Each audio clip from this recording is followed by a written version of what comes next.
We've been out riding the Zero DSRX for about 2 weeks and wanted to know, can it actually handle the real world, or is it just another overhyped toy? Yep, we did some commuting, but also thought what better way to test a tourer than to take it touring on a couple of day trips, doing the South Coast and Macquarie Pass. And I took it out to my favourite area to ride, the central west of New South Wales, and out to Bathurst.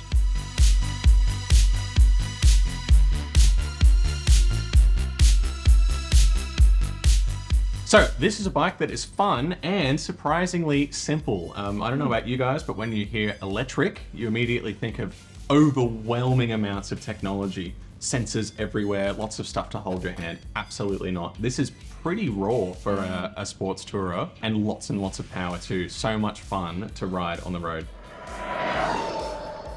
I will just harp on about that torque and that power of that engine. Oh my God, it was amazing. Oh, that's all I can say. Engine, Motor, that power. brushless Bosch motor.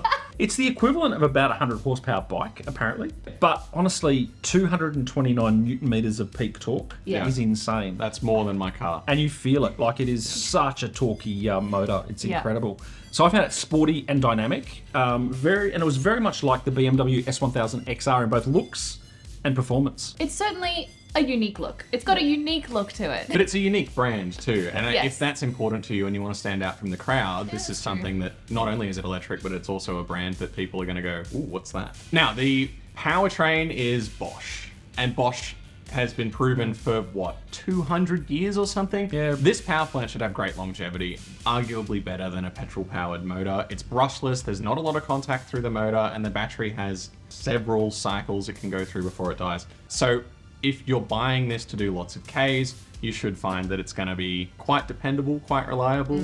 So I was talking to the guys at Zero, and they have said 250,000 Ks is what you should get out of a battery. And at that point, it'll be degraded to about 80%, which they're saying 80% is degraded. So yeah, you should get great longevity out of the battery.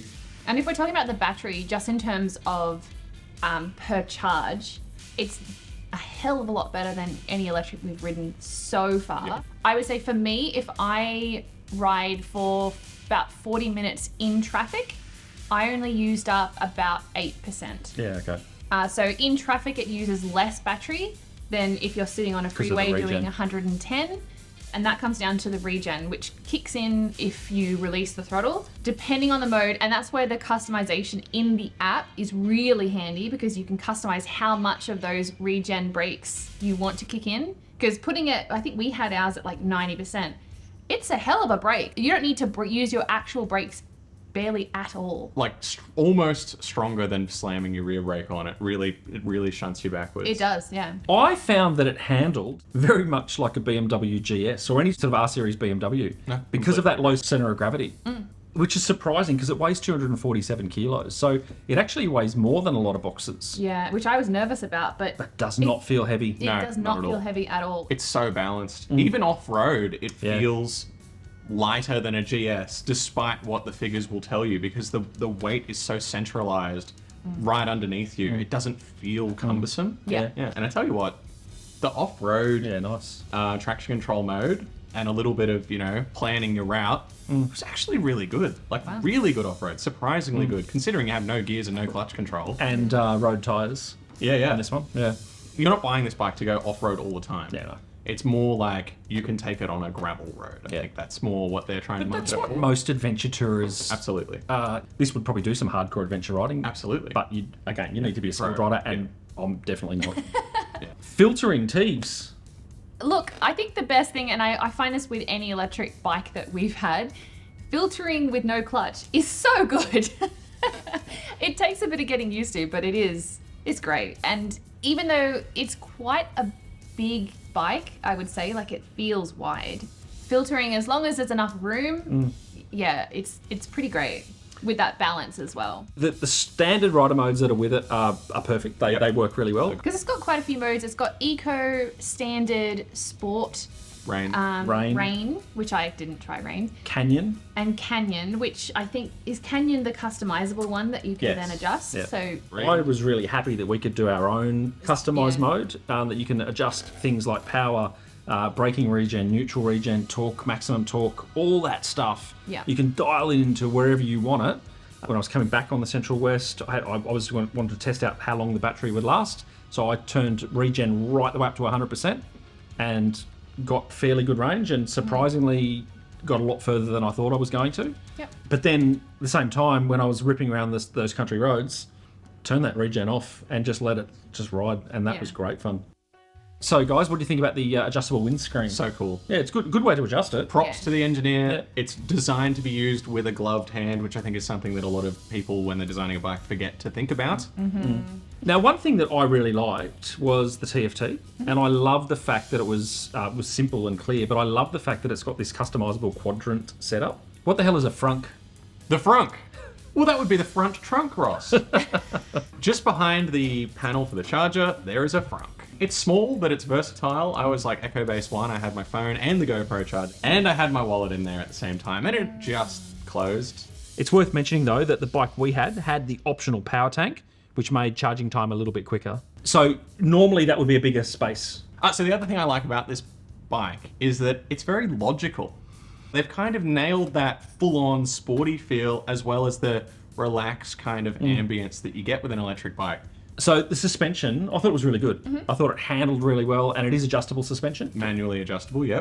Great linearity through the front and rear suspension. Good on the road and good on the dirt. I have no complaints. What do you think? I loved it. I thought the suspension was gorgeous, particularly in the rear suspension. It was super smooth, but I also found that I could feel everything. So if there were any seams in the road, anything like that, you could feel it. It's still smooth, but like, I immediately thought of like that, you know, the fairy tale of the princess and the pea, and she like slept on multiple mattresses and could still feel the pea underneath. It sort of reminded me of that, of like, you could feel it, but it was still smooth. I don't know if it's just that there's no vibrations from an engine that I'm feeling. That's probably what it is. What it is? Yeah. Because I mean, the suspension is nothing new, right? Like we've seen it on many other bikes. Yeah, geometry plays a part as well, and spring rate plays a part, and the weight as well, I suppose. Yeah, dampening as well, and even tire tread. All these things come into play, but the mark of a good suspension is that it's comfortable, but doesn't mute anything on the road. So, 100%. The fact that it's quiet, I really like that. Oh yeah. It comes down to obviously being an electric motor, but also it's a belt drive. Yeah. There is a chain option available. I don't know why you'd option that up. And I actually really like that out on the country roads. I mean, I don't ride with music on. So for me, just listening to the country roads was wonderful. I really enjoyed it. Cost to run. I mean, this is the big thing with these electrics, is that they're cheap to run. Servicing's cheap. You're not paying for fuel. Now, I want to talk about environmental concerns. Now, Zero don't have any batteries for sale at the moment, so the cost to replace a battery, we don't know because they haven't got any for sale. They do maintain stock for warranty purposes. Yeah. And they offer a big warranty on the battery too. 5-year warranty on the battery. Yeah. 5-year unlimited kilometres. Yeah. So, I mean, that's pretty good. Yeah. But as I said before, 250,000 Ks out of a battery is great. At that point, they're saying about 80% of the battery range. They're calling that depleted, but you know, if you've still got 80% of battery left, that's still pretty good. Yeah. But the other thing is, these batteries are 100% recyclable. There's also some engineers that I've been reading up about, some electrical engineers and some solar enthusiasts who are looking at the potential of using these batteries for home energy storage, like reusing them in home energy. So like even a depleted battery is a substantial saving compared to a standard energy storage unit.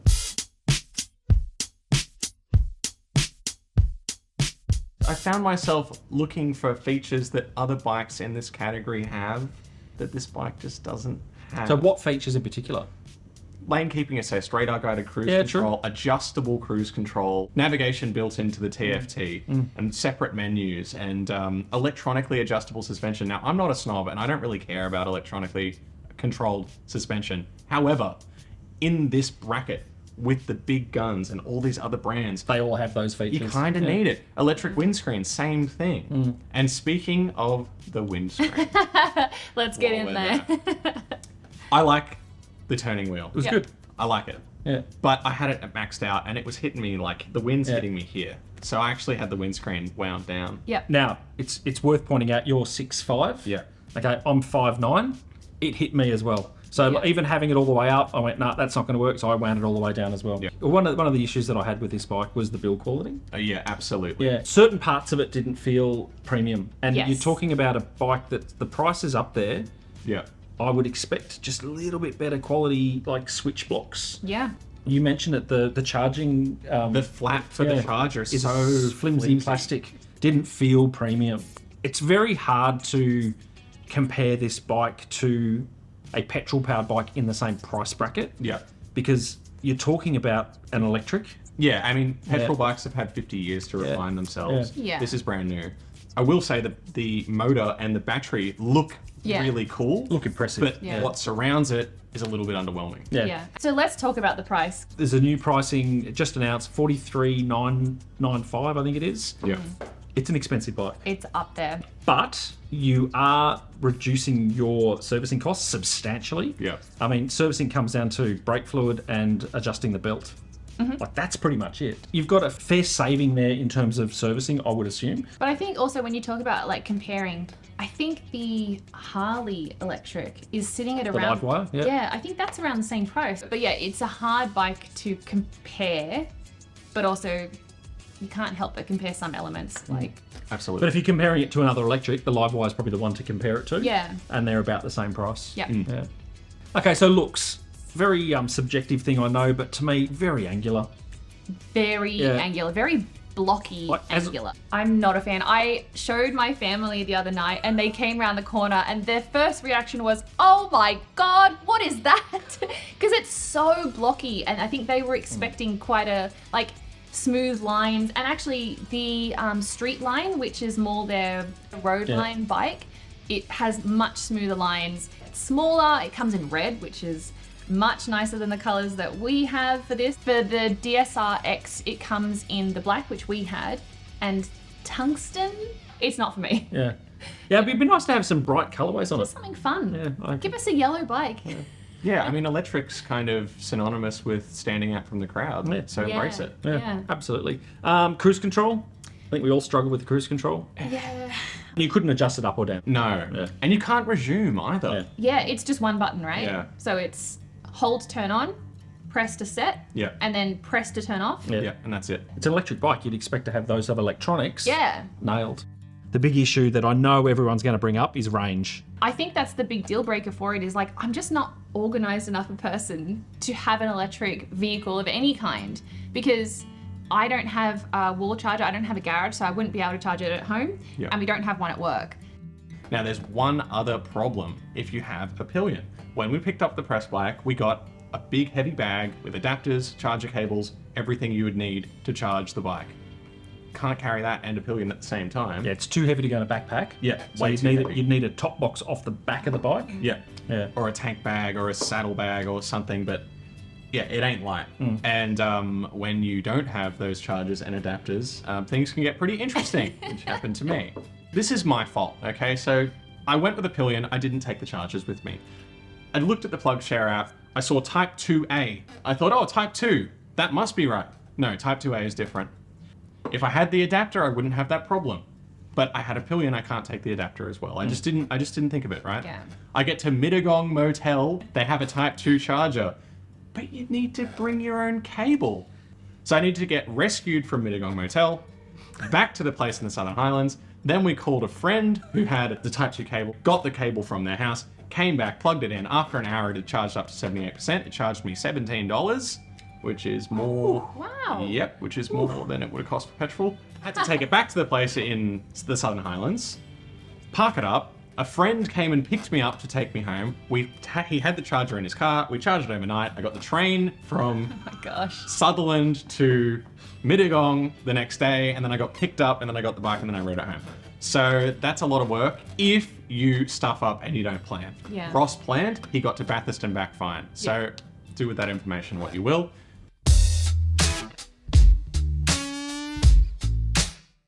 So Grin Factor, I found this the hardest bike to give a score to out of all the bikes we've ever had. I'd say, yeah, same here. Yeah. Because riding it around the country, so much fun. Like, the power was just incredible. The suspension was incredible. The handling's incredible. Mind-blowing. So I was just grinning away as I'm riding along. And the fact that it's a bit of a novelty, you're riding in silence, I actually love that. And I didn't think I would like electric bikes, but this one was awesome. Yeah.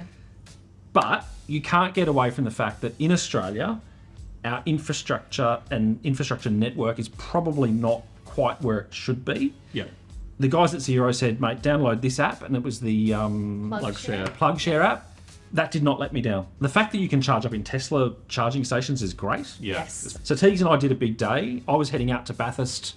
We decided to take a couple of press bikes out for a long ride out to sort of the central west. Charged up in Lithgow, had a cold drink. It was a warm day. Yep. It was about 40 minutes to charge up there. And it was down to 46%. Yeah. So it's probably a little bit longer than you wanted to stop for just a drinks break. Yeah. But that was all right. Yeah. just got some chips as well. Yeah. So I didn't have a problem with that. Yeah. It just means you need to be a bit organised and you need to plan your routes. So you're not going to be doing 600 or 700 kilometre days without a couple of stops on this bike. But if you do stop to recharge, I reckon it's generally going to be in much nicer places than a petrol station.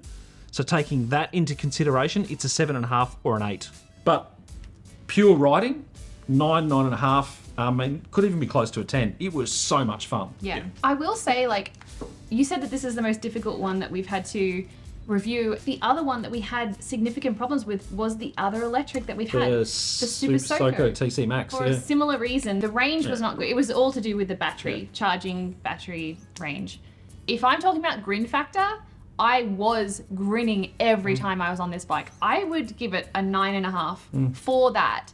But in terms of the charging, I don't have the necessary charging capabilities at home to warrant having one. I think including the price, and I think all those things summed up, I'd give it a 8. If I were to own a sports tourer, it would need to carry a pillion. Yeah. If I'm carrying a pillion, we need to go a considerable distance. I'm very impatient. I don't like to wait to charge. I just want it to be done. Yeah. So for that reason, I would never own it. Ironically, if I did own it, I would always take it everywhere. I'd preference it over all my other bikes. Yeah. Same as you guys said, excellent fun. Couldn't get enough, smiling ear to ear. But then it's like, hang on a minute, $44,000 is quite a lot of money to limit myself to only doing 200 Ks in a day, comfortably with a nice break. If it had more range and not considering the price, blah, blah, blah, same as you said, 9. All things considered, 5.